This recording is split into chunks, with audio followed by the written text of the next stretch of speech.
Hi, everyone, and welcome. Today, we're going to break down two of the biggest ideas in programming, inheritance and polymorphism. But don't worry, we're going to make it super simple with a little story about animals. So let's just dive right in.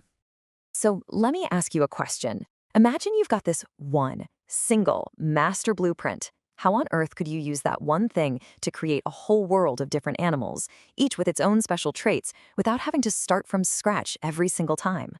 Well, that's the exact puzzle we're going to solve today. Okay, so our story starts with the master plan itself. Let's call it the Universal Animal Blueprint. This is the foundation for everything. Now, this is really important. When we say animal here, we're not talking about a real creature you can go out and find. Think of it more like an idea, a set of rules, or a template that lays out the basic stuff that every single animal we create is going to have in common. So what are these core abilities? Well, our blueprint says that every animal, no matter what, has to be able to eat, sleep, and make some kind of sound. These are the absolute basics, the non-negotiables for our entire animal kingdom. All right, so we've got our blueprint. Now for the really cool part. We're going to see how this thing actually helps us create something totally new. It's time to talk about inheriting the family traits. Okay, so check this out. We take our main animal blueprint. Then from that, we say, hey, let's make a new, more specific blueprint called dog.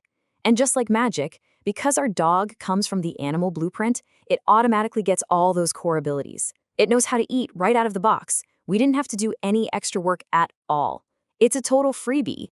And that right there is our first huge concept. It's called inheritance.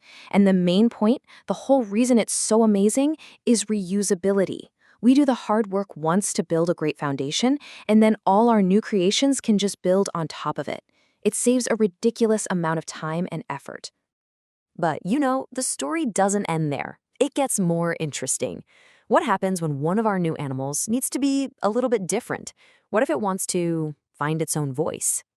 Which brings us to a pretty obvious question, right? Our blueprint says all animals can make a sound, but a dog doesn't sound like a cat, does it? Of course not. They both get the ability to make a sound from the blueprint, but they each do it in their own unique way. And this is where things get really cool. If we tell our dog to use its make a sound ability, we get a woof. But if we give that exact same command to a cat, we get a meow. See that? The same instruction leads to two completely different results. This awesome idea has a big, kind of fancy name, polymorphism. But don't let the word scare you. It literally just means many forms. It's just the ability for one command, like make a sound, to have different behaviors depending on who you're talking to. This is what lets our animals be unique. So let's put these two pieces together. We've got inheritance and we've got polymorphism. The real magic, the secret sauce, is seeing how they work as a team. Okay, lean in for this part. If you remember only one thing from our chat today, make it this. Inheritance gives us reusability, so we're not constantly reinventing the wheel, and polymorphism gives us flexibility, so we can take those reusable parts and customize them for our specific needs. Let's look at this power duo one last time. Inheritance's superpower is reusability. Why does that matter? Well, you write way less code. Then you have polymorphism.